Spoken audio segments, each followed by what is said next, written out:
Welcome to the Full-Time FBA Show.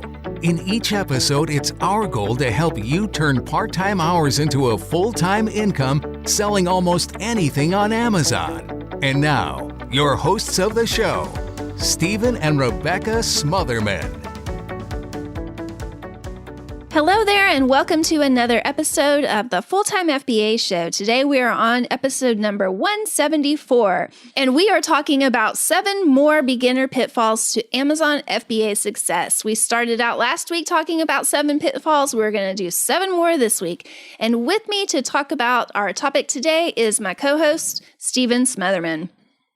Yeah, I'm excited to talk about this episode, 7 more beginner pitfalls to help you find success a lot faster. So if you are experiencing some struggles with your Amazon business, you're not experiencing the success that you first thought. It might be because of these pitfalls as a beginner. And even if you're an experienced seller, some of these things might have been affecting you since you were a beginner. We want to help you avoid these on today's episode of the Full-Time FBA Show.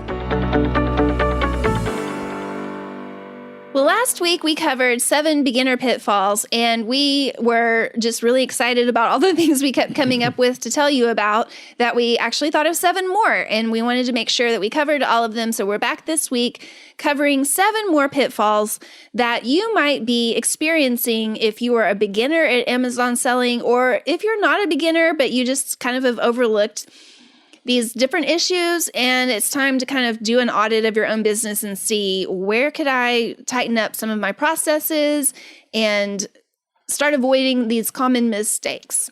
If you want to go back and listen to that previous episode, you can find it at fulltimefba.com/173, and it'll be a good introduction to this episode. You can listen to this episode on its own. You won't be missing out on anything. It's not like it carries over as a to be continued or anything. But if you're wanting to avoid mistakes and avoid pitfalls, be sure and go back and listen to that episode number 173. Yeah, the only cliffhanger at the end of last week's episode was, hey, we're going to talk about more next week. And here we are. So let's get right into it. So 7 more beginner pitfalls to Amazon FBA success. The first one we're going to discuss today is the pitfall of assuming that the customer is just like you. You know, when you're outsourcing, a lot of times you're like, why would anybody even buy this? I'm not even going to scan it. I'm not even going to look at the data. I'm just going to move on. No, there is some things that someone else is going to buy that never in a million years would you buy, even if it was just like a penny to purchase. No, there are some things out there that people will buy, and we want to make sure that you find those items so that you can buy them to resell on Amazon. So instead of making assumptions, be sure you look at the data. What data am I talking about? I'm talking about the information from Keepa. Keepa is a paid tool that helps you see the sales rank history and pricing history of almost every item on Amazon. So you can look at the sales velocity. You can look at the customer interest. You can look at the pricing changes, when it goes up, when it goes down. And so there's so much information that Keepa can show you to make a smart sourcing decision. So don't just make any assumptions when it comes to selling stuff on Amazon. You want to follow the information. Find out more about Keepa, fulltimefba.com/Keepa. That's Keepa. Or if you want a little quick intro video on how to understand Keepa, fulltimefba.com/read Keepa. It will help you make better sourcing decisions. Don't make an assumption. There's an old saying about assumptions. I'm not going to repeat it. Just don't assume. You'll be better off without assuming. The second pitfall we're going to cover today is forgetting expiration dates on your Amazon inventory. There are a couple of categories that you will routinely run into items that have an expiration date on them that needs to be entered into the Amazon system, and then you need to monitor it to make sure that you're selling those items before you run into the period of time leading up to that expiration date when Amazon will make you remove that inventory from the warehouse and no longer have it available for sale to the customers. That can be a lot if you sell a lot of items in those categories, and you'll need to keep track of that somehow. You can manually do this by setting up reminders to drop your price or to remove items by certain dates you can keep a spreadsheet or some other method to keep track of your expiration dates on all your different ASINs. Or what we recommend is what we've done is to set reminders in Inventory Lab. We talked about Inventory Lab last week. It is a great way to keep track of your inventory that you have at the Amazon warehouse. And one of the ways that it helps you to keep track of it is that you can enter in the expiration dates on different batches of inventory. and then set reminders to let you know that it's time to start doing something about that inventory before it gets into that expiration date period. Now, Amazon will have a different period of time leading up to the expiration date that it will require you to remove that inventory if you haven't sold it already, and that changes from time to time. But we're going to include a link in the show notes that you can keep up with those expiration date guidelines on the Amazon guidelines. So be sure and check out the show notes to find out what the latest is. Just know that if you sell grocery items or some health and beauty items, that there are going to be times when you're going to have to enter in an expiration date in order to sell that item. And then you need to know what the lead up period of time is in order to make sure that you've got that inventory out of the warehouse, either because you've sold it or you've removed it, so that Amazon doesn't remove it for you. The third pitfall that happens to a lot of beginners, but then also some experienced sellers too, is listing on the incorrect product page. There's times when I'm trying to find a match for an item that I want to sell on Amazon. Maybe I scan the barcode and something doesn't come up. So I try to do a word search, a keyword search to try to find the right match. And I find items selling on Amazon, it's close enough. I mean, it's the same. Like for an example, maybe there's a board game and I'm trying to sell this board game.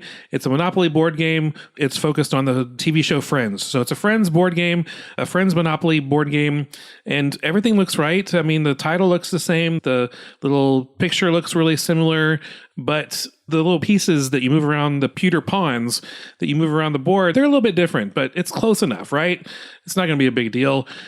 On Amazon, this is a huge deal. You want to make sure that 100% of the Amazon product page matches up perfectly 100% to the item that you're selling. Usually, if you can match the UPC, and then it will usually be an exact match, but still, you want to do a quick eye check to make sure that the item that you're wanting to sell matches up perfectly with the item on Amazon, because of so many possible ways things could go wrong. A customer could get it and be upset that you sent them the wrong item. They could be upset and give you negative feedback. They could return it. Some people even might accuse you of selling a counterfeit item because the item was a little bit off. And you don't want a customer to ever accuse you of a counterfeit item. You want to make sure everything matches correctly. And again, when it comes to Amazon, metrics are important to Amazon. They follow all the metrics. And so the more customers who are upset or returning items or having anything negative to say about you, the more that adds up, the less time you have in the buy box, the less sales you'll have, and eventually you might even get a suspended account. So do your best to make sure it's an exact match when you're selling stuff on Amazon. And if you can't find it, there might be another product page that's like suppressed. We'll put a link in the show notes to find suppressed listings on Amazon where you might actually be able to find the item that Amazon tries to hide because they're out of stock at the moment. Anyway, we'll put a link to that in the show notes to make sure you have more options to finding an exact match to the items that you're wanting to sell. The fourth pitfall we want to cover today is thinking that you are the only one in your business who can do everything the right way. And this might be true. You might be the only one in your business who can do things the best way, the right way. You are really great at your job. You are really great at running your business, and you do a great job at it. But there are other people who can do just as good of a job, maybe even better of a job, or a good enough job that can then free you up to do more important things than the tasks that you could be outsourcing. That's what all of this comes down to, is you need to be outsourcing if you want long-term success on your Amazon FBA business. You cannot do everything yourself in your business. If you're doing FBA, you're already outsourcing a lot of your business to Amazon, the shipping and the fulfillment of your orders. Once the customers place the orders, a lot of the customer service is taken care of. But there's a lot of work that goes into getting that inventory to Amazon and sourcing it that you need help with. And so make sure that you are coming into your Amazon business with the attitude that I'm going to need some help. I am not able to do this all by myself.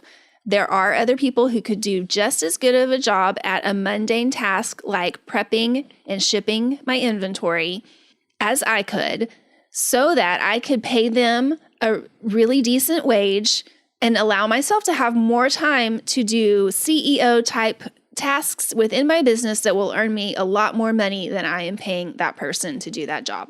This is a huge pitfall, not just for beginners. I would say this one Of all the ones we've covered so far, this one really extends to people at all levels of running an Amazon business. 100%. This is something we are constantly, in our business, we've been doing this for 12 years? Yeah. We are constantly looking for ways that we can be outsourcing more parts of our business because we just haven't done it all yet. We haven't outsourced it all yet. And this is something that really, if you're a beginner, you need to know how to do all these different aspects of every part of the process of running an Amazon business. But once you've got a handle on it, start looking for ways to outsource sooner rather than later, and you will be more successful in the long run. Yeah. And you'll also think, why did I not outsource sooner? Absolutely. We're telling you, go ahead and outsource. It's okay. The fifth type of beginner pitfall for Amazon FBA success is being a penny pricer.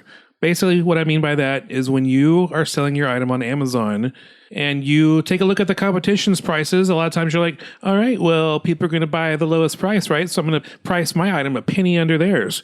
Well, that's not how pricing works. That's not how the buy box works. The buy box is where over 80% of Amazon sales, where they take place, where the customer clicks in that corner box of the Amazon sales page to buy now, and Amazon does not always put the lowest price. In fact, Amazon rotates among those priced at the lowest. So you're actually costing yourself money. And I'm being nice saying a penny pricer. There's times where people will price $1 less or 50 cents less. You know, you might not think of that as a big deal, but it adds up over time. And you want to make sure you're making as much as you can. And we want to help support you make as much money as you can on Amazon. But being a penny pricer just opens up the race to the bottom because your competition might also decide, I'm going to do it a penny or 5 cents cheaper. Well, I'm going to do it a dime cheaper. I'm going to do it $1 cheaper. And just all the ROI is gone. If you want some more help with pricing, fulltimefba.com/pricing, and we'll walk you through a little bit of some simple techniques when it comes to pricing on Amazon. But don't be a penny pricer. You're just going to shoot yourself in the leg or in the foot.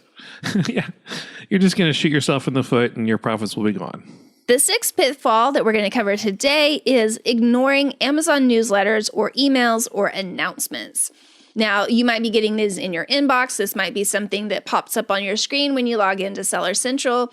Anywhere that you are logged in or getting information from Amazon, they're going to be trying to give you announcements about your FBA account, and you don't want to ignore those. It can be a lot sometimes, and honestly, the people who write these newsletters are not great at communicating, and sometimes they can really bury the lead on what they're even trying to tell you about.